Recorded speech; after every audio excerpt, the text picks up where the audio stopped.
Robert, what's going on, man? Hey, how are you? I am good. I am awesome, man. Thank you so much, first and foremost, for taking the time tonight. This is awesome, and you're live an exhibit currently, right? Totally. Yeah, I'm live from a basement in Bushwick. So again, if it's like a little choppy, it's because I'm literally in the basement of an industrial building. So, I mean, before we get too far ahead Yeah. of ourselves, what goes into finding a space like this? Like you mentioned, being in a basement in the middle of, some city, I'm assuming isn't hometown to you. How do you scout these spots? Yeah, so I mean, it's funny because I don't live in Bushwick currently, but I have in the past. Okay. I lived here in 2011, so over 10 years ago.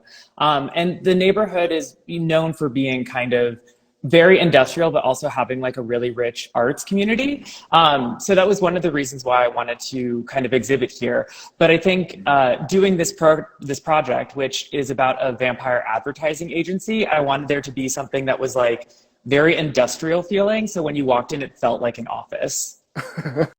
It's so awesome.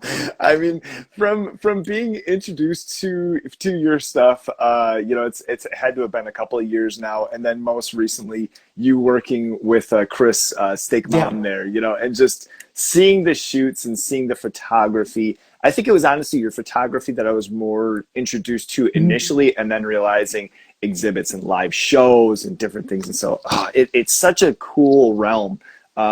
And from the outside Thank you. in, has always seemed so nerve-wracking. I guess Yeah. even prior to, is that still kind of the case today?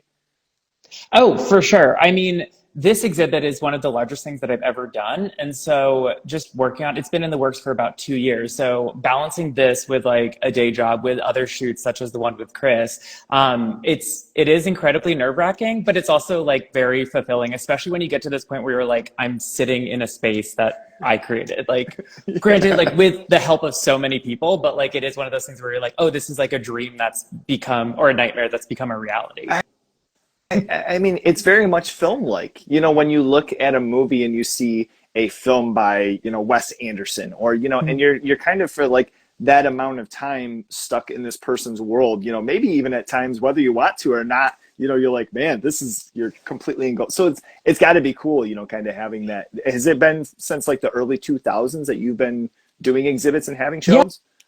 Yeah, I think my first show was in 2012. And then, yeah, since then it's kind of evolved. But it's so funny that you say it's film like because that's a big kind of thing that I try and do is like the way that movies use time to tell a story, I use space. So it's like as you move around the exhibit, like you can kind of see a little behind me, and I can try and show you in a little bit the rest of the space. Sure. But there's like different items that you see. So as you're like investigating what they are, like different parts of the story is revealed. So in this case, it's about a vampire advertising agency. So it's one day within this agency where you have different kind of groups of the undead like fighting to make a better campaign to sell an unusable good essentially to the public. In this case, it's a blood orb.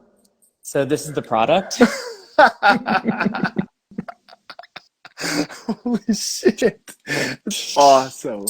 It's so Oh my yeah, it's God. really thank you. It's so funny because it's like these are the kinds of things. I mean, it's a lot of the aesthetic because everything I do is kind of like very driven by aesthetic. A lot of the aesthetic comes from like late night horror movies. So it's really funny to like think about translating that and like existing within it when it's in a space. Because normally you're just like on your couch at 3 a.m. watching like watching something. Yeah, right. I mean, I guess let's start there. And Yeah. as your younger self, where are you finding interests? Where are you being introduced to things that are outside of the norm? May it be arts, may it be films. I feel like we're going to have, kind of a good exchange here as far as interest in film and Yeah. such topics. But yourself growing up, tell us about that. So I grew up in Connecticut, and One of the first things that kind of like started this, especially like an interest in horror, was I had parents who were very into film and like showing films and making sure that I had like an understanding of film. So like I'm so thankful, especially to my mom, for showing me one, the Blair Witch Project when I was 10, and then two, Carrie, the 1976 Brian De Palma. So like really setting the groundwork for like understanding like the types of stories that can be made. And like yeah, that like Nice. kind of that. And then I grew up making films. Like I was really interested in like potentially going to film school, and like trying to tell stories visually. But aside from those, I also got into like David Lynch, like Twin Peaks and Mulholland Drive especially. And so from there I just skewed into the experimental and eventually found it's really weird, I ended up going to school for painting and then from there Oh, really? graduated, yeah, wanting to kind of get back into filmmaking, but found photography as like a nice medium between the two. Weird. Well, Yeah. in was this something like within your family? I know that you mentioned like your parents and having those interests, but did anybody else have anything as far as like picking up painting or being artists in that sense? Actually, like practically like using this or making films. I think I have a lot of hobbyists in my family. I think there are people who've dabbled in painting and so on, but I don't think it's really extended beyond a hobby. Both my biological parents, I also have like my parents were divorced and remarried, so I have a huge family. Oh, okay. But the both of my biological parents were high school teachers, so they were really, my dad is a music Hmm. teacher, my mom was a special education teacher, so they're very invested in the arts and in education. But it wasn't until I like roped them into projects that like they started becoming like a part of art making. Okay. Now, was this like you amongst friends that were making movies, and this was like a old like straight to VHS tape? I'm Oh imagining tape yeah. situation. Um, oh, for sure. It's like if not my Right. like random siblings, then it'd be like, yeah, friends getting together. I was just having this conversation where I think there's something really special when you're growing up and like you have like one of the things you can do is just like make a movie in an afternoon. And especially like when you like I loved horror, so I was like, oh, I'm gonna make like, I don't know, some kind of crazy slasher that didn't really have a plot but had a lot of catch up. So I was like, that's always like a fun way to spend an afternoon. Somehow it always turned into us doing a like not a mockery but kind of like a rip off of Mhm. something that we had watched like maybe Friday, and then we spent Saturday and Sunday doing like a reboot that was like really shitty, no Oh budget yeah, whatsoever. That type of thing, maybe a parody. I should be I should be looking for as far as us doing that. But God, totally. and such fun too. I mean, like it's kind Mhm. of funny when like kids nowadays talk about like what did you do before cell phones and what did you do, and it's like shit, man, we were like just taking on anything that we could. Totally. And actually, like, I'm very happy that a lot of those films haven't found their way onto the internet. Like, because Yes. while they mean something to me, they were, not great. Yeah, yeah. It's still fun. It's still fun. So where do you get introduced to horror? Like you mentioned those first like couple Yeah. movies. Now, I guess maybe even to expand off of that, were you more related to like a local video rental, or did you guys go to the movie theater? Like where did your interest in film expand before I guess the whole horror question? Yeah.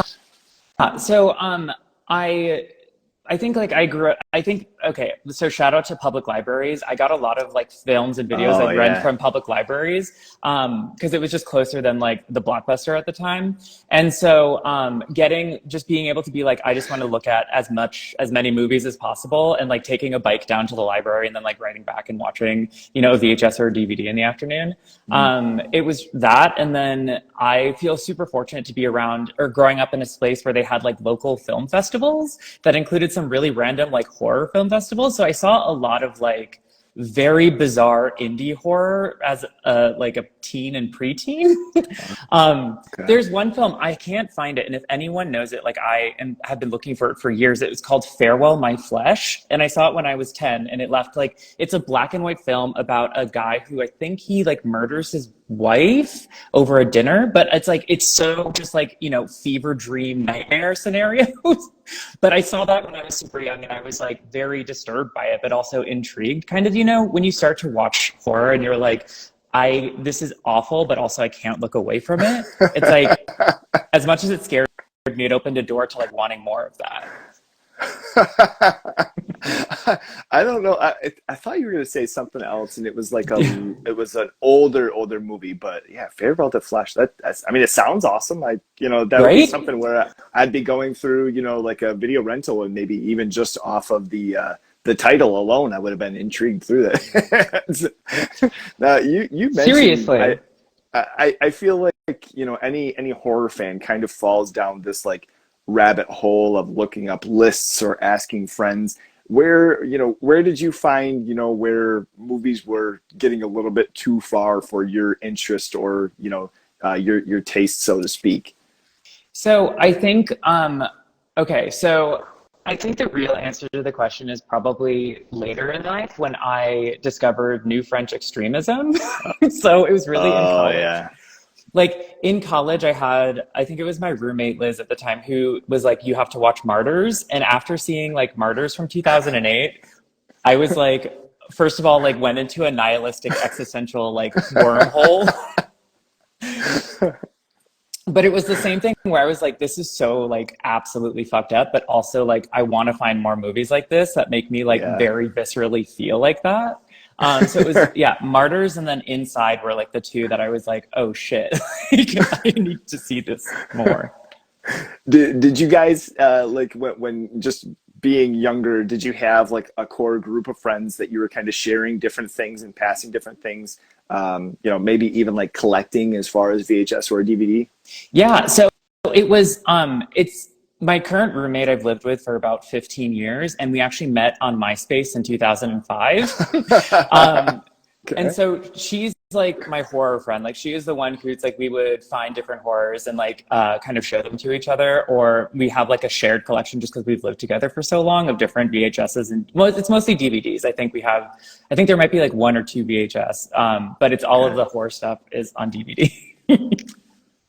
Honestly, that's Yeah. like, even nowadays, I love the Blu-ray and 4K and all that. But for whatever reason, like even recently, I bought the Nightmare on Elm Street box set that was all the DVDs, I saw and that's that. just, oh, dude, it was so sick. I can't It believe looks that it's been so like so cool. long.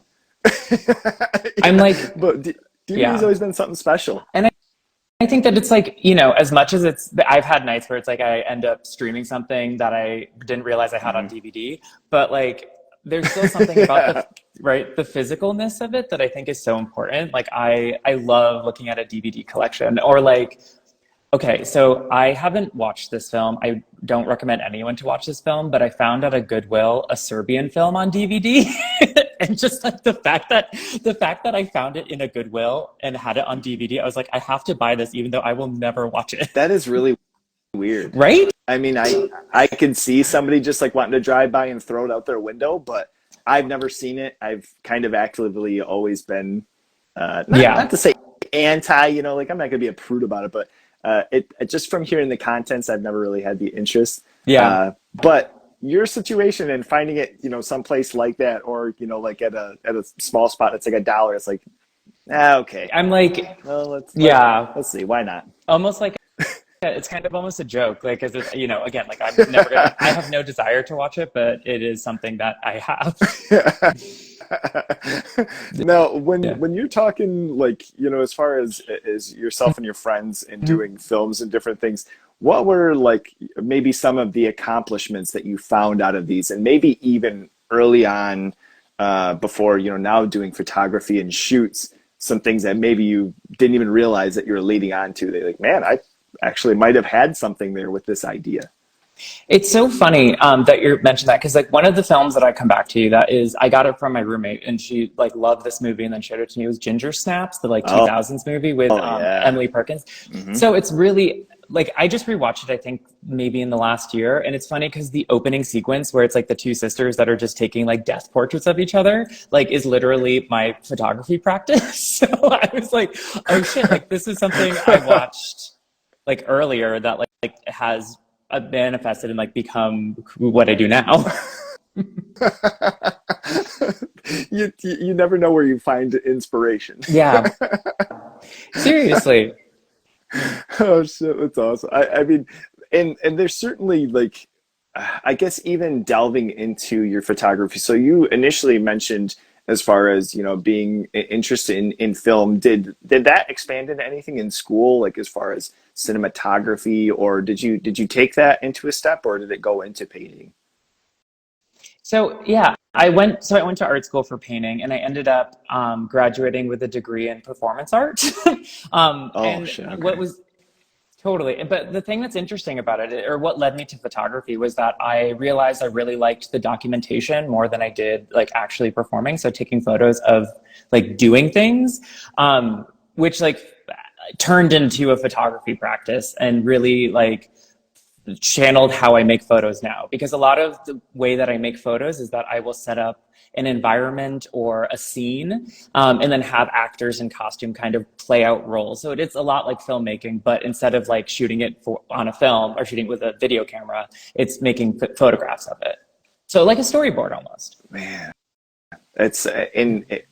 I mean, that's like the biggest thing, and that was just something that immediately drew me, and I really wanted to be able to have this conversation was because you see photography, and like myself being involved in like the music scene, you see Mm-hmm. like live action sequences where somebody's capturing, somebody fucking kneeing somebody in the head from stage Yeah. diving or different thing, but then having something that you have. Like the picture I had posted, or the shot that I had posted earlier, with the headless, Mm-hmm. figure, flipping off the camera, like just different things. Like, do you have just a steady set of props that you have collected, or over the Yeah. years, like how does that go as far as for your shoots? Yeah. Yeah, so it's so funny. Yes, I have so many props. And my roommate, my horror friend Liz is also a photographer. So we have like a shared Oh, studio that's okay. just chock full of props. But a lot of my props are also what I call nubs. And those are all of the like severed bits. They're all made out of like expanding foam and paper, but it is like a headless bit. I have like arm nubs. I have like leg nubs. And they're just like little things that are like bloody on top, that I use in the photographs. But yeah, I have mostly clothes. It's a lot of clothes and a lot of like stained clothes. Because like if you get blood on it, then I'll reuse it in a different photo later. Yeah. How was your relationship with Halloween when you were coming up, or even today? Shit. Yeah, I know, right? So it's really funny. Like growing up, I was really into Halloween, and I really loved kind of more of the decorating a space than dressing up in a costume. Like I really love decorations in general. Okay. Um, Okay. in the last couple of years, it's been like I love decorating for Halloween and making like a haunted house, and like because it's like making a photograph of mine, but you get to live in it for a little bit. Um, Yeah. but like, I'm not gonna lie, the last couple of years, because I make spooky things, I'm always so busy in October that I end up not being able to. I like watch a bunch of movies, but it's hard to do much more than that. So this is the first year that I like have only a few things in October. Everything happened this month, so I'm like so stoked to like really, really like Dig bite off into. a huge chunk. Yeah. Do you like host a party or anything like that, or is it just like for Yeah. your peace of mind? Um, I live in a house of six people, and so Okay. we, over the last like maybe 4 or 5 years, have hosted like a huge Halloween bash every year. I think, and we have different themes for them. So in 2019, we did like a sad office party where people came as like undead, which is so funny because it like really like laid a foundation for the project I made now. um, Right. and then we had like an undead prom. Yeah. Um, we did a prom one year that was a night to dismember. Oh shit. Yeah, and that was super fun. People came, like, a lot of people were Carrie, essentially, so it was kind of awesome. Okay. So it was like a free form of like what you wanted to do with that. Just everybody showed up, and it's kind of like a surprise to what everybody looked like. Yeah, it's kind of like every year we would release the theme and tell like other people coming that there'd be a theme, and I'd make a poster, and then Oh shit. they would show up in like sometimes extravagant costumes. It was really, and we've had costume contests like every other year or so. Uh-huh. But yeah, they were super like big events. Yeah. that's, that's so sick. And there's different times where like I think of different things as far as, photography and film, and you can obviously Mm. see the tie between the two, but it's works like yours where it really pulls in the effect of like this is not that far off from like a moving picture. And Mhm. you have like the whole a picture's worth a thousand words, and you have the shot where you have the femme figure looking back and there's a huge skull. And I mean, do you Mhm. have a lot of different things as far as like force perspective, or are some, something like that? Is that just a giant 8 foot figure in the background of your shot? Yeah. Okay. So a lot of it kind of goes between two things. Some things are like all in scene, and those tend to be smaller stuff. I used to shoot a lot in my closet before I've got a studio, and so it'd be like, how can I make things feel What? really, really big? Yeah, I've shot for most of the stuff, including like the severed head with the middle finger, is all shot in my closet. Um, Holy shit. so because you have whatever's next to you, so I'd spend like It weeks totally. building a little like thing in my closet and then shoot it, because you can, with photography, because it's not time based, you're able to like make spaces feel bigger or infinite if you want. Mhm. And so that's kind of what I was trying to do with the big skull one. That is a photo I would like photoshop, so I have like also archives of like different kinds of smoke, different kinds of skeletons, different kinds of skulls, and then it's more like putting it together, like puzzle piecing it together digitally. Damn, that's Yeah. insane. But now, as far as like the actual figures in there, do you ever have different things where you have like CG incorporated into it, or is it physical figures that you are digitally It's like moving? I would say it's almost entirely like I shoot everything and then put it together. So none of it's really CGI. This is the first show where I started to incorporate like AI images, because I like the show, while it's about a vampire advertising agency, it's all about the changing nature of work and like the difference between like labor and work. So I had like AI generate a couple images, or like it won't be able to see it, but it's also like a calendar. And so all of the Oh yeah. like this is not real. This is all AI generated down here, the text, so it just doesn't say Okay. anything. And there's like 9 boxes instead of 7. Like it's so weird. Okay. I mean, it's still like, yeah, it's just boggling, to me, as far as like getting to, pick the mind of somebody who does these types of things and being able to have, these conversations, because I've always been such a fan of film and a Yeah. fan of, like shoots and photography, and just, being able to capture some of these things. I guess, bring us back to your first trials of taking on doing a shoot, just for Mhm. yourself, and kind of how you were discovering this style of yours.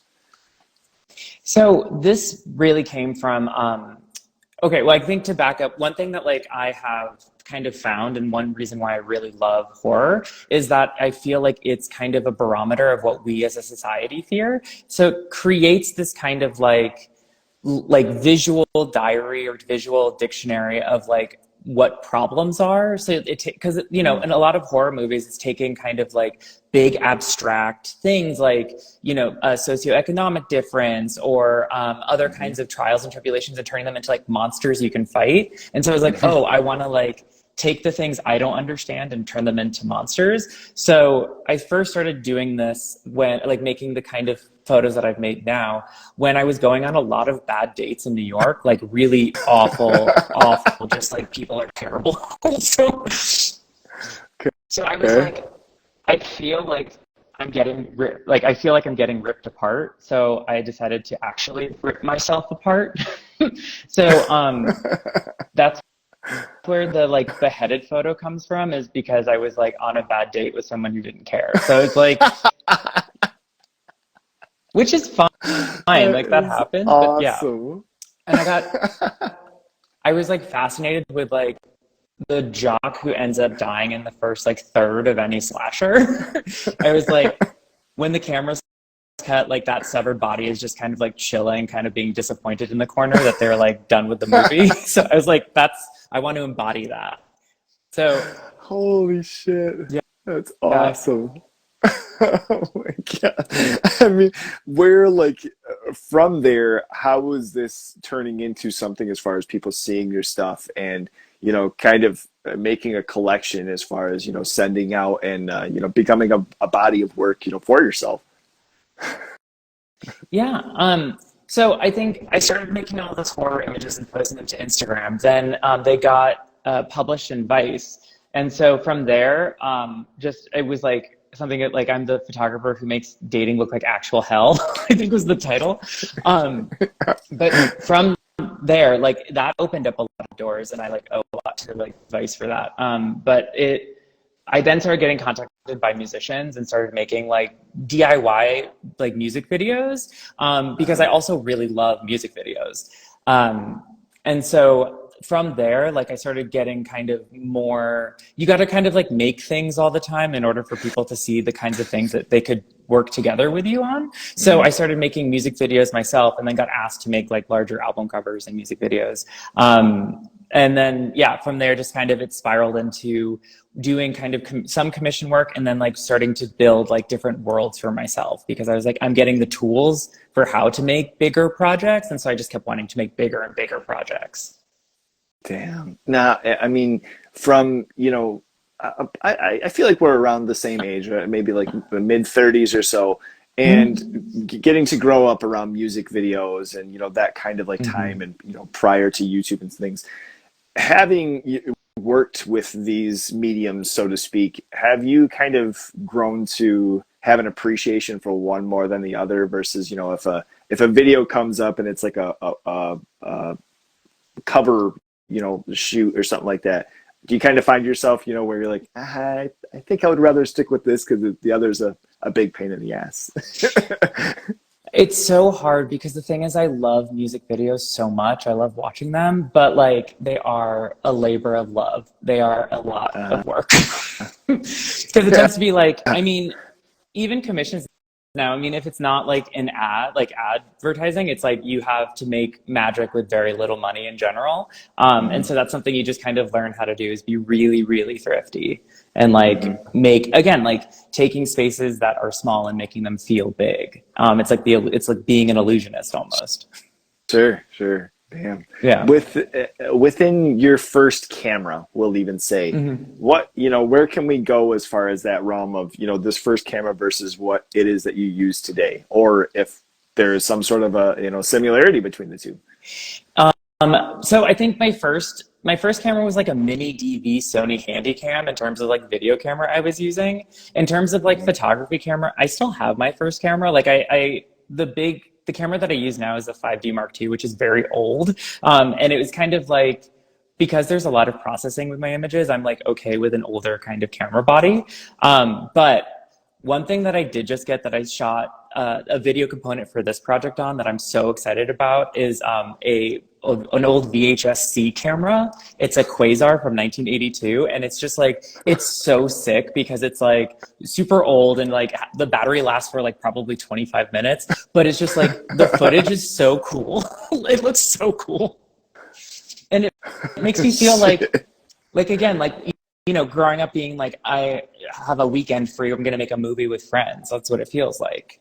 Oh man, that's so awesome. I mean, that's like, part of the cool thing just within arts in and of itself is being able to kind of roam free and do whatever. And, I mean, because you've done like trailers and things, right, for your exhibits or for shows, just something to even toss up online, like to kind of reel somebody in.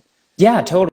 Yeah. I think it's like, I tend to like overshoot because I'm like kind of an editor in my brain. So I'll just try and make as many things and capture as many things across as many mediums as possible. And then I'll like sit and try and like catalog them and edit them, either like photoshopping them or just figuring out like sequences or making trailers or things like that. Like, I think it's really, I love the idea of like a puzzle of your own making, where you have all of the pieces and you're just kind of figuring out how they go together, which again is like the storyboard approach of exhibition. Yeah. Yeah, okay. Jesus. I mean, in not only the shoots, but then you also get into the world of, as you'd mentioned, building your own world and having a set and having, the exhibits. where did that come into play as far as your first, and tell us about that process and shooting, getting things together, what went right, what went wrong. Okay, so I mean, I think that like putting together any exhibit or any body of work is just constant problem solving. Like you encounter so many problems, so like a lot went wrong. But I feel like problems end up like being good, like because they help you answer questions you didn't know you have and like force you to, because you're like, oh shit, actually it doesn't work this way. But I think each project kind of starts with a question. So it's like, for like the vampire advertising agency, it's like, what is the nature and the future of work, and like what is our relationship to advertising? Because like I mean, after the pandemic started, like I was online so much because there was nothing else to do, and I was like, oh shit, like I'm like looking at ads like half the time that I'm on the internet. So I'm like, what? And they feel like they're like reading my mind. So what is that? And so that's like, I was like, I want to think about like what that means.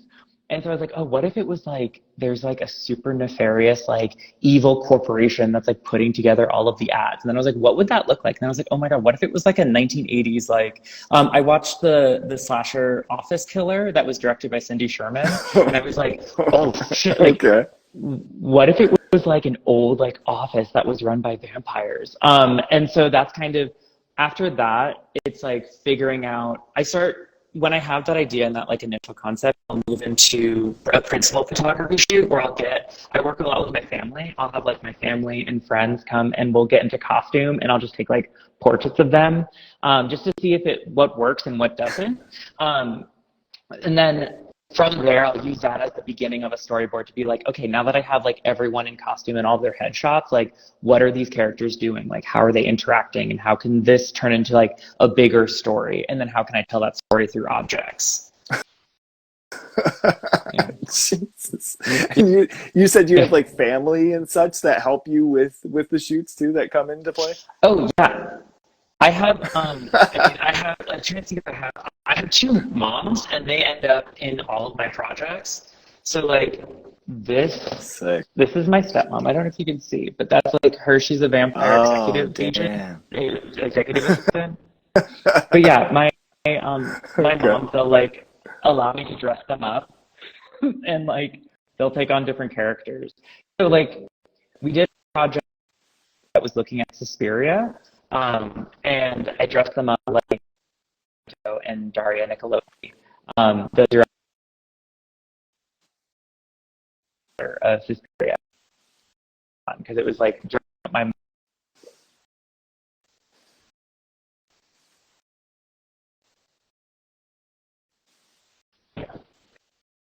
It's cool though. I love working with my family. Uh, it, I mean, it's so cool not only to have like the support factor, but then also the effect of them coming into play and them, like being a part of it. I mean, that's like a whole other angle.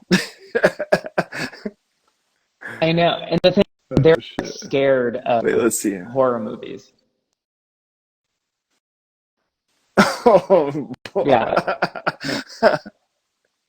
So you're just putting them in like the worst situations that they can get into. literally, yes. It's me explaining things to them. We did this one where they were Ghostface, and I had to explain to them the like entire arc of Scream. It's awesome. Oh my God. Because they're That's great. like, yeah. You love it. You love these things. Totally. Because I think it's like, even if you don't like horror or it's like scary to you, like the themes are things that like can resonate, and you can like bring awareness or interest to those situations in those movies. Absolutely. Yeah. Absolutely. And you have those times where somebody isn't into horror and they're watching something with you and they're like, are you picking up on like the fact that this is saying that like things in society are fucked up? Yes. Yeah. That's the satire of things so many times with horror movies in general. Totally. But yeah, and it's like, even if it's not, because I feel like there's that, that idea of like elevated horror, which I don't love. Hmm. But even outside of that, I'm like, even schlock, like this total gore fest or things that are just like done on absolutely no budget and look kind of like garbage, but like fun garbage, like that is still Yeah. a marker of like what people were scared of. Like that has meaning as well. So it's just like, you can nerd out about that. Yeah. I mean, what would you say, even in film, is like a favorite monster movie of yours? Mm, that's so hard because I'm like, I really love slashers and like, so in terms of like monsters, I guess like I really love The Howling. I love werewolves too. Oh man, The Howling is fucking sick, and like it's so I think about that movie badass. a lot. Yeah. Um, Yeah. as much as I'm like I want to be pro Dracula, I have to watch more Dracula movies. I'm like much more into like werewolves. And yeah, The Howling, Ginger Snaps, like those are so good. Yeah. Even like American I Werewolf in London. Oof. so sick. Silver Bullet. I know. I Mm. feel like that's Oh my god. like the Wolfman of all of those. I've always liked Creature from the Black Lagoon, but that it never really became like a I sub know. I'm like waiting for genre, it. It's gonna be picked up. It has to be. Like I feel like Creature from the Black Lagoon is so good. I loved it. I'm kind of glad too that they've never touched it or they've never done Mm. anything as far as like a remake. Some of the things like what was there was like a Robert De Niro Frankenstein at one point. I remember. I don't think I've seen it, but I remember hearing about that. That's weird. But I mean, good for him. Yeah, I wasn't. Yeah, I don't remember being too huge into it. Maybe like a 5'3" Frankenstein. I just don't. I don't know if it does it for me. That's really funny. Um, that's really funny. Okay, I will say though, in terms of Frankenstein-esque, I am excited for Poor Things, that new movie with Emma Stone where she's apparently a Frankenstein. Oh man, wait. Is that the one with um? It's with I know Emma Willem Stone, Dafoe but and Willem Robbie Dafoe. Emma Stone, yeah. And Is it's that supposed to be Yorgos something to do Lanthimos. with Frankenstein? So I think she's like a female Frankenstein. Like, I think the whole Oh thing is that shit. she dies and like a scientist brings her back to life, and then she isn't connected to the world because she's like a Frankenstein, like a monster. No shit. Weird. Yeah. I just saw like there was a little thing, maybe even on here on YouTube, where it was Willem Dafoe and he like opens his mouth and a bubble comes out. Oh, I'm sold. I don't know what the fuck it's about, but I it saw looks that and I'm like, hey, I'm here. wild. Yeah.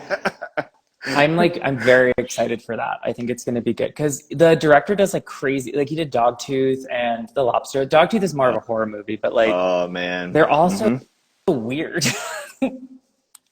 I mean, you touch on slashers. Where does that bring you as far as favorites? Maybe Okay. even more known, but then something less known.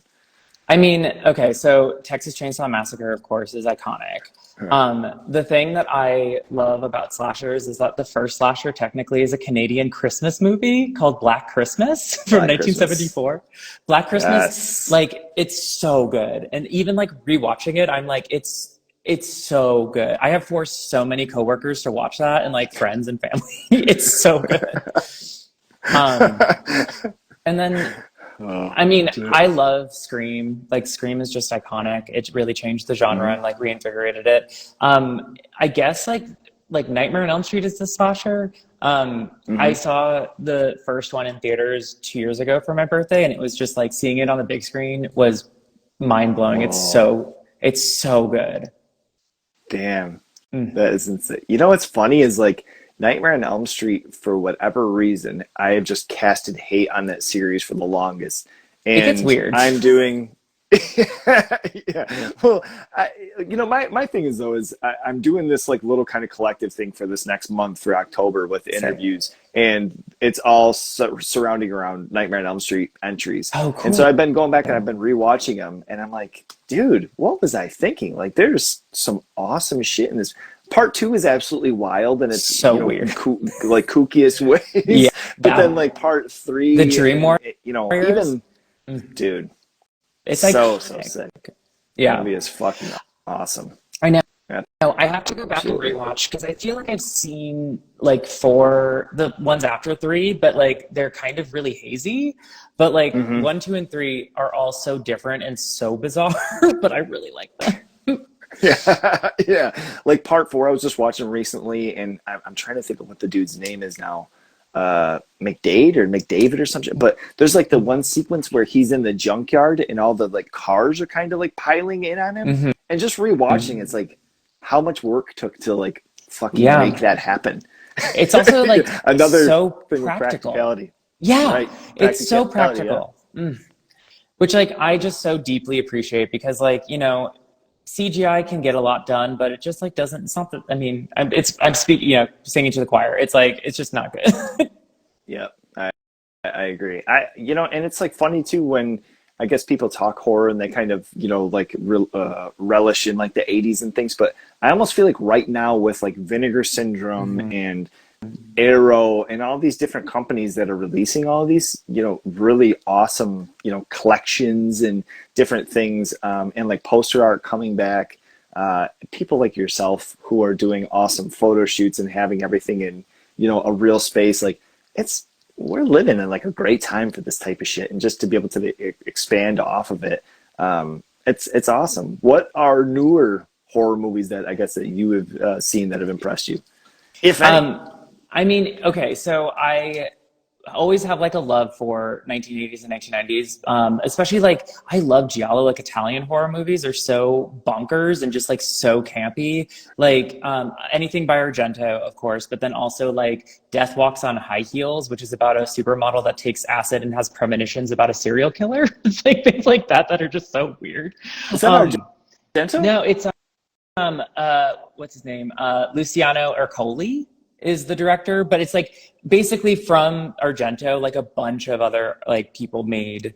I mean, he was Giallo's like any kind of like schlocky kind of B movie coming out of Italy, but it's all kind of like hair. It's all like fashion and like style over substance. So it's like big gory death scenes, like incredible clothes and incredible like hair and makeup, Whoa. and almost no plot, which I love. Sometimes, when I pop in a horror movie, I'm almost hoping there's not a plot. Do you Hmm. ever find yourself in that realm? Oh, for sure.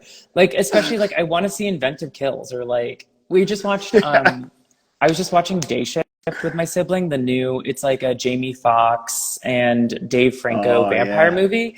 And Hmm. like it was okay. The scenes of the vampires were cool, but like there weren't enough scenes of vampires. It was so much talking. It was like, Yeah. where's more vampires? Right. Right. I feel like there's like different things.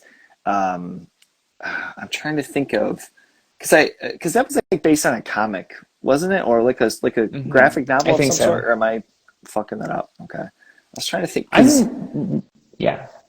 I I could be wrong on that. Maybe I was thinking 30 Days a Night. Did you?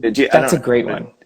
dude. And the movie, the lead vampire dude, and he's like spinning cats like heads around and shit. That movie's brutal for Yeah. sure. I love that movie. Holy shit. Um, Um, yeah. I was gonna say, I'm trying not to get too off topic with all of this shit. Horror movies No come worries. up, and then people I with it know. within with the love, it just it comes about, and I lose track of shit. I will say there are two horror movies that came out in the last couple of years that I really loved, which are The Night House and Resurrection. Both star Rebecca Hall. And Dude, like The Night House, I was just blown away. It was so good. I saw that in theater, and there have been like few times that the amount like the hair on the back of my neck was standing up Yeah. that much. That movie creeped me the fuck It's, out, and especially seeing it in theater and oh, everything that got as loud. And it wasn't like nonsense, like it made sense on why some of the things were happening that were happening. That yeah, movie's fucking it was awesome. so like thoughtfully made and like very, you're right. It was just like so unnerving. Like I think it does get kind of gory at some parts, but it was just like, even without that, it's just like the tension is so high because you're like, what is actually going on? And like, do we actually Absolutely. know anyone? Like, do we ever understand another person? Where like within photography and yourself, kind of almost seeming very visual. Mhm. What about poster art or Oh, cover art? What were some things that you remember as far as pulling you in just from visuals alone? yeah, I mean, the thing is, like, honestly, every time I make an image, I just want it to feel like a poster. Like, I want it to feel like a drive-in movie poster because those are so fucking sick. And I think about it all the time. I, so I think, okay, so one, The Shining, like, has iconic poster art, but there is I believe it's like a Polish rendition of The Shining that has like a crazy drawing of Shelley Duvall that I think about all the time screaming. And it's just like a crayon art drawing. So that's like, Oh, sick. I think Arrow Video also does like amazing kind of repros of horror movie covers. Like their covers are incredible. hmm. And I just rewatched You're Next, which I really like. But that was a movie that I wasn't sold on the original poster art, but then they had a different poster that was like one of the like I don't love the animal masks, but like it was an animal mask that was a map of the house that the movie takes place in, and I was like, oh, that's really smart. Like Oh, shit. Okay. for a Okay. home invasion movie, that's really good. I've never seen it. It's Somehow or another, recommend. it's always slipped up, under my watch list of whatever other goofy shit that I have going on. I feel like it doesn't have that good of a rating. I feel like a lot of people don't like it, but I really liked it. It's it was like an earlier movie from like a pretty notable director now, right? It's 2011, and I just found out the directors whose names I don't remember. They went on to make the remake of the Blair Witch Project, which was awful. Oh, why was I Oops. thinking it was like Adam Wingard or some shit like that? I think it might be. It's a duo. I know that, but I'm Hmm, not sure. weird. There's some sort of tie. Maybe it was like the writers or something that went on to do something like cool. Because I remember I've like come back to that movie so many times, and for whatever reason, I feel like it kind of falls into the whole straight to streaming. I don't Mhm. know if you've kind of seen different movies and you're like, oh, it's gone to streaming. I don't know if I even want to give it a chance here. But there's been some pretty solid shit too. But for whatever reason, that movie's always slipped by me. And I'll have to check it out. It's good though. Yeah, I really like it. But yeah, it's so interesting because I feel like there's a lot now that is straight to streaming. I mean, especially after the pandemic when everything was straight to streaming, I feel like Hmm. there's a couple gems that just come out that you're like, wait a second, like this is a really good movie, and I wasn't giving it any credence because it didn't have a theatrical release. Yeah, right, right. So, well, have you ever seen Oh, Hush? oh yeah. Isn't that wait? Is it Mike Flanagan? That's so Did good. he do that? I think so. The guy who did Haunting of Hill House. It might be a different Mike, but it is Mike something. Oh, okay, okay. Damn, But dude, yeah, Hush is so good. that movie was absolutely awesome. That, and I mean, of course, like they had The Strangers. They Mhm. have, they're coming out now with like in the same. I guess next year they're coming out with like three movies right in a row, like throughout the year, I that think are all like a remake of The Strangers. yeah, because there was a sequel, and it had. I remember thinking it's like The Strangers Pray at Night, which is an awful title, but the movie was actually pretty good. Yeah, I don't know if I ended up loving it or not. And I agree, the title or the Awful. subtitle was not there. Yeah, I No, mean it. Yeah, it wasn't good. It was fun because it had like some 80s kind of like, oh, it's in a trailer park. Oh, there's like brightly colored things. And so that I enjoyed. uh-huh. And Christina Hendricks, I really like her as the mom. But yeah, it was very different than the first one, which was so like foreboding and so like tension filled. Absolutely. Absolutely. And we kind of were touched on here, for a second, Giallo and Hmm. 70s, 80s, and that kind of style. Were there particular movies or particular sets, maybe even like a creep show type thing, which is obviously not, Oh yeah. Giallo, but as far as your lighting and how did you come into play as far as figuring out how the fuck to do that? So, I mean, Creepshow 2 is like it did not age well. There's some not so great bits, but the lighting is so exquisite Uh, in there. It was Creepshow 2 and it was Suspiria. Like when you watch a movie and then all of a sudden something just like changes in your brain. Like some on a first watch you're like, "Oh my God, like I've never thought about that before." But now it's like I can't stop thinking about it. That was Suspiria for me. Because Sure. Argento lights things in red, blue, or green, which are the primary colors of light. And so that's really kind of, I started being like, that's what I want my lighting to be, is figuring out how to integrate red, blue, and green lighting. So that's like, it's like looking at Suspiria, looking at Giallo, looking at Creepshow, and kind of the things in the same vein, especially like when the budget's not huge. Like I feel like people lean into super hyper colored lighting to like make things feel different or otherworldly or scarier. And so like watching a lot of movies like that and figuring out how they're doing it and then trying to replicate it, it was like a huge, I mean, it happens a lot in like post 1977 Giallo because Suspiria really broke the mold, but like that or like early 80s. Intruder also did that a little bit, which was Oh yeah. it's so good. That's a crazy. That's another one that I was like, I never thought a lot about, and then when I watched it, I was like, oh my god, the kills are insane. So awesome. You're talking the one with like Bruce Yeah. Campbell in it? Yep. Mm-hmm. So sick. It, That fella getting his like face sawed in half. right. Wow. Which like they redid it in or they didn't redo it. They did something similar in what was it? They 1990 like part 3 1996 Fear Street, the Netflix show or Netflix movie. Oh, really? Yeah. I have not seen those yet. Fuck, They're I gotta write not those down. 'Cause I forgot about. I need to they're watch not those great. finally. Uh, Like they kind of they're not great, but there's a kill scene that is a head going through a bread slicer, which is insane. whoa. Holy shit. Yeah. Dude, I feel like seeing Intruder and seeing that, like, that was one of the ones where you're just like having a hard time staring at the screen. And still, even today, like, that was fucking disgusting. It was so Damn, I might have to gross. check out this. Yeah. What? Oh, Fear Street. Fear That's right. Street. Fear Street. Okay. I gotta write those fucking down. Okay. And so within your realm, Fear Street. Sorry. You're good. I get off topic. I forget about some goddamn Same. things, and then all of a sudden I'm watching other shit that I don't need to be watching for a 60th time. All Oh right. yeah. I'm the same way where I'm like just go back to the same thing over and over and over again. It happens.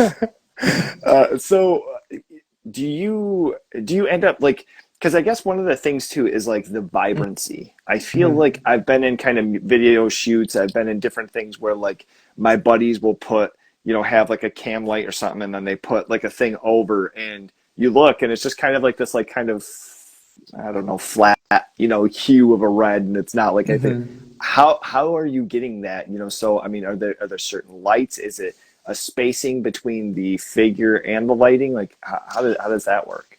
So, okay, the secret behind it all is that it's Home Depot LED floodlights, and I get them in every color, mostly red, green, and blue. But it's just like getting a bunch of LED floodlights and then also black lights, because black lights turn like reds into pinks, and so just like kind of creating a Oh space where those shit. lights are all just like around a person. I was shooting an album cover once, and I had to apologize to the band because the way that I would light them is I would have clamp lights that I'm holding like next to their face, just right out of screen because the colors need to be so bright. But yeah, it's all like clamp lights and LED and black light. Okay. I guess that was maybe even like a thing I was thinking of too. But like, so, I mean, art isn't meant to be comfortable. It's not meant to be beautiful and, just elegant Yeah. in the creating process. And that's what it brought me back to, was thinking of, there were certain times where we would have a light, or we did a video once where it was like kind of like a creep show esque Cool. situation. And there was lights, like kind of how you were saying, but it was like, dude, those things are burning the skin off of my face. Like, Yeah. so I mean, this the is close LED to the like same will scenario. save totally, totally. The LED saves a little bit because it doesn't get as hot.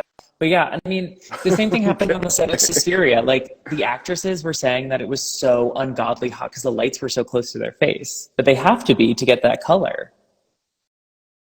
Oh, dude, that's insane. Oh my God.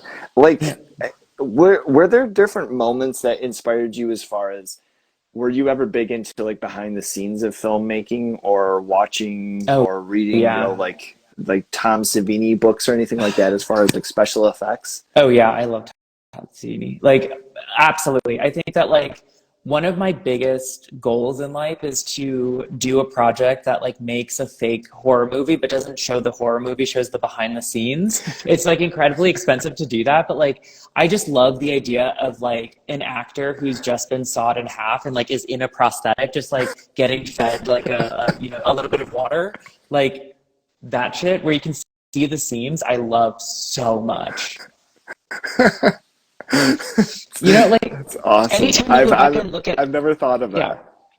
like any kind of old like Halloween or like any kind of old film, the BTS is always just exquisite. It's so good.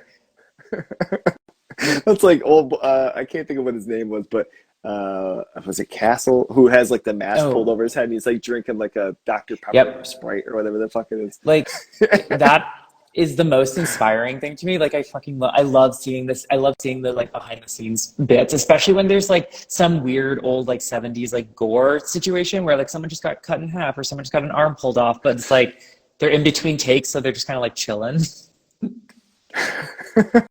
Love that. Oh my God. Dude, I hope you end up making a mark of some sort as far as making that happen. Thank you. 'Cause, Fingers God, crossed. that would be so sick. Holy shit. Okay, so you're here live in this exhibit. Yeah. First of all, if you can tell us the title once again and how long this is going to be open here. Totally. So it is called Target Audience, and it's a project that I got a grant, the Franklin Furnace Fund, who they've helped finance. So the entire project centers around a video that's going to be live scored and live edited, which just documents like this day in the life of a vampire advertising agency. The project is going to be up through this coming weekend, and it's going to be shown, or like the video will be premiered at the Bushwick Open Studios. So I'll be, during that time, live editing the video, while two musicians, Anders Nils and Ren Sanchez, will be live scoring through modular synths. So it'll have like a really kind of crazy, like 80s vibe to it. But yeah, Dude, that is so sick. it's going to be really sick. And we'll be dressed as vampires, obviously. But I have like, I'm going to try and show you, it might like freeze a little bit, but there's a huge cubicle in the middle of this space. So Oh my God. this is the space. And I'm going to go slow because I know I'm literally in a basement, so the signal's not super great. But it's an office. Holy shit. That is awesome. And they're all working towards like making ads that are spotlighted over there.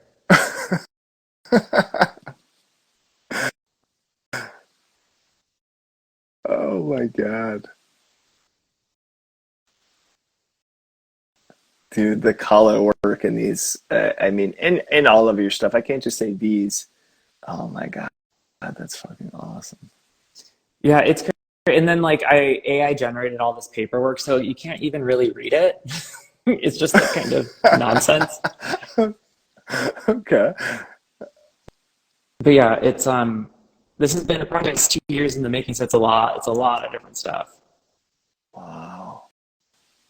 And now, are these all printed out and then like pasted onto like a canvas board of some sort, or how are these So yeah, shown? there's like a bunch of different ways. So these are printed calendars, which I showed earlier. I have like just like paper printouts, so stuff from like a printer. I have some photos on Employee of the Month plaques, which are right here. And then I have like larger framed photos. So, and these have their titles. So this is the senior account manager. Oh my God. That's awesome.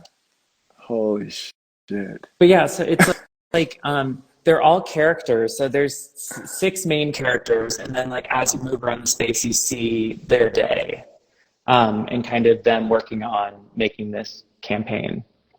Now, I'm assuming, did you have like backgrounds for these characters, maybe even different stories for each of them? Were they presented to each of the people that you shot, or did you kind of allow them, a little bit of freedom as far as what they were bringing with the roles?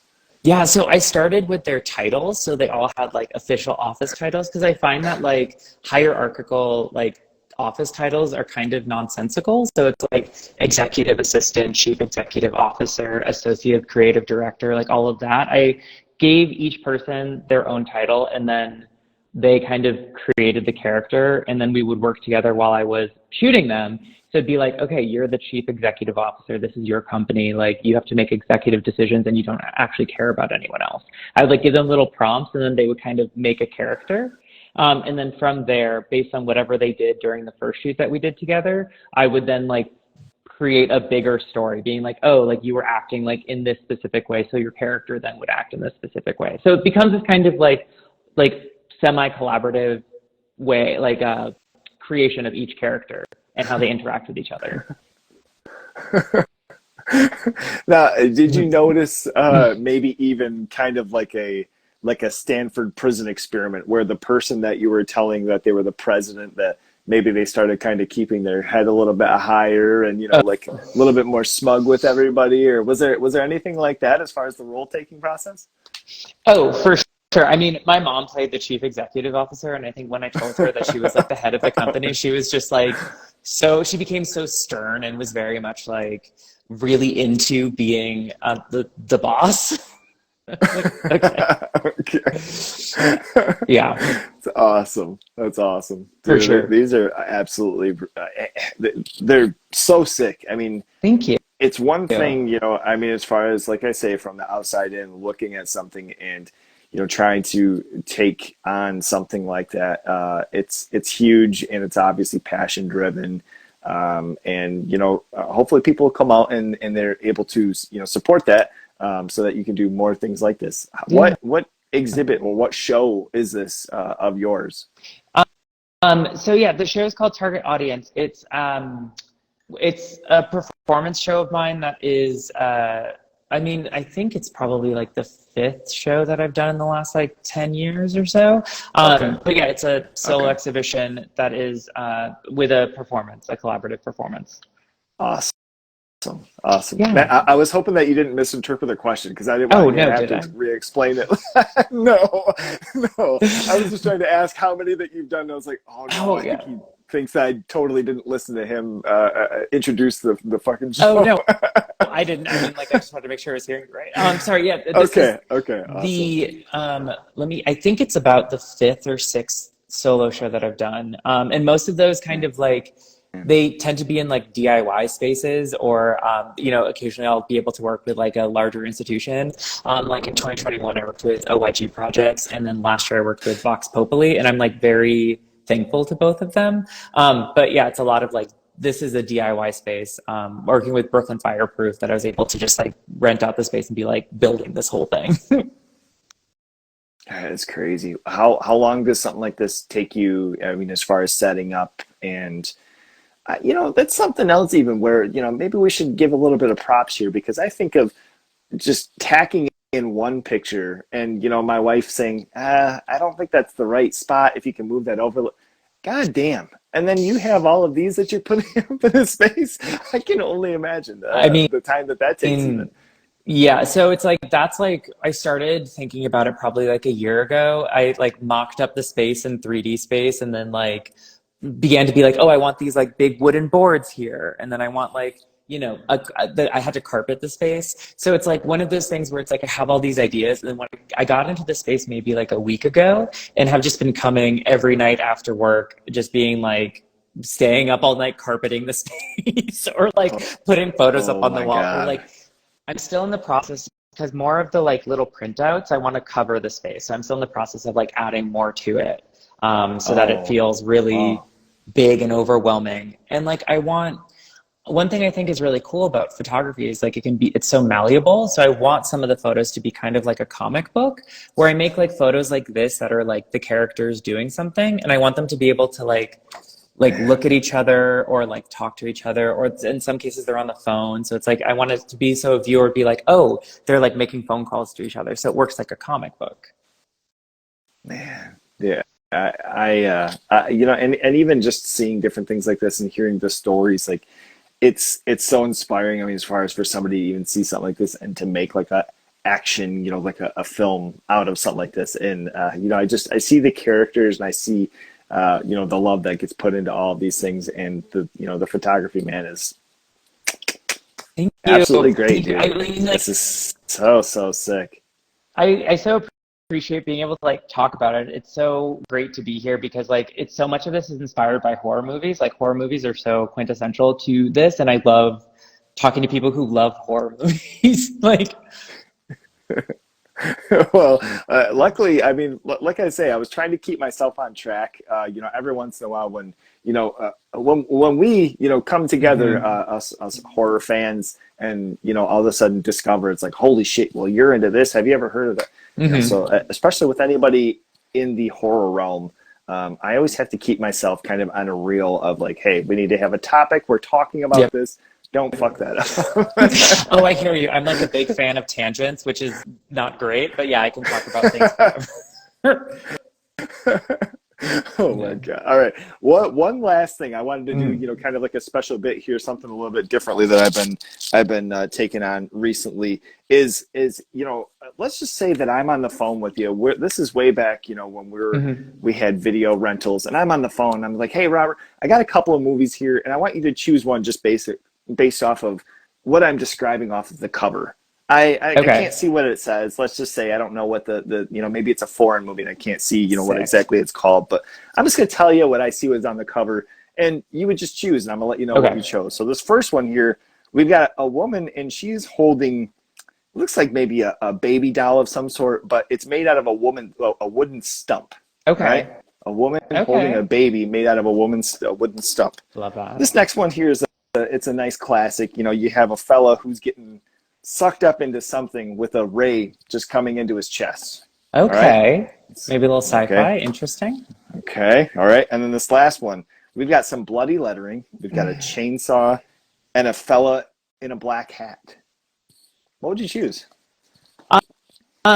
Okay, so I mean, the thing is that I absolutely love bloody lettering, but I am like, I'm so curious. I love bloody lettering, but I'm like curious what the woman with the baby stump is.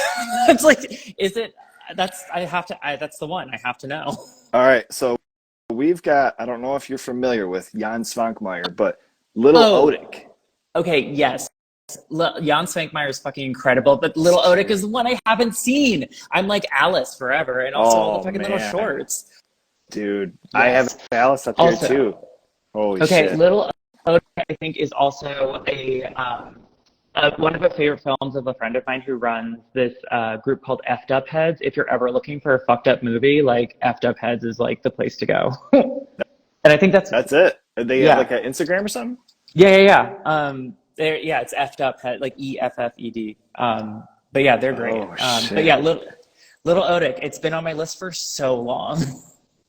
Dude, I was just trying to tell somebody about it recently and didn't even realize that like this DVD copy I have is still like $70 on eBay. Like people selling it for. And I was like, It's very whoa. hard to come by. I tried finding them because I was going to send a link on eBay because they have the full movie streaming, but it's whatever like whatever language is that it was like originally Yeah. produced in. It was posting that, so I was like, oh shit. But so you can see it on YouTube, but you don't know what the fuck's going on. I know the amount of times I've watched something on there or like Tubi, and it's just like the quality is awful. I know it kind of becomes a bummer. The other two that I had Yeah. pulled out here, the fella getting sucked up was Fire in the Sky. I don't know if you've Okay. ever seen. No, I haven't. Damn. Okay. What was the bloody If we're lettering? if we're This is new to me. The classic Oh my God, Pieces. pieces. Of course. Okay. Yes. Pieces. Iconic. I you know, and it's crazy because only recently I got introduced to that movie. I've never seen Okay. it. It somehow like slipped by me. I have hundreds That's. of DVDs. Uh, just didn't happen. I mean, honestly, I saw it for the first time last year and was like, why the hell have I not seen this before? I know. Dude, oh, Yeah. I was the same exact same exact way. I was like, holy shit! It, How have I never seen this movie? Absolutely ridiculous. it's bananas. It's so funny. It's so good. What a ride. Dude, Robert, this has been absolutely awesome. Thank you This has so been so much much, fun. Eric. Yeah. We're gonna have to do this again. You have so much stuff that's been, that's been coming out, Thank you. and I would anytime. still, I'd love to. working. Awesome, awesome, Yeah. and of Thank you so course, much for the we'll opportunity. have It's to. so good to talk. This has been great, man. This has been great. I'll have this edited. There might be a couple of spots where I might have to, kind of cut and chop because there was a couple spots that was a little bit spotty. But for the Yeah. most part, the basement did great. Sick. We did all right. So, I am lucky so we thankful. got through. Thanks to the props to these Yeah. vampires. So, dude, and huge shout out to the show Thank you. for anybody in the where New York area. It's in Brooklyn, so it's a neighborhood in Brooklyn. And it's Okay. Bushwick is the name of the neighborhood.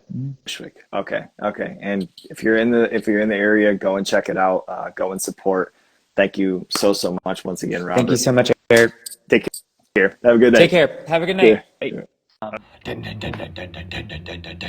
He's a lo-fi horror guy. Yeah, he's kind of a guy, but he is so lo-fi a horror guy. Yeah. Lo-fi horror guy has been recorded in front of a live studio audience.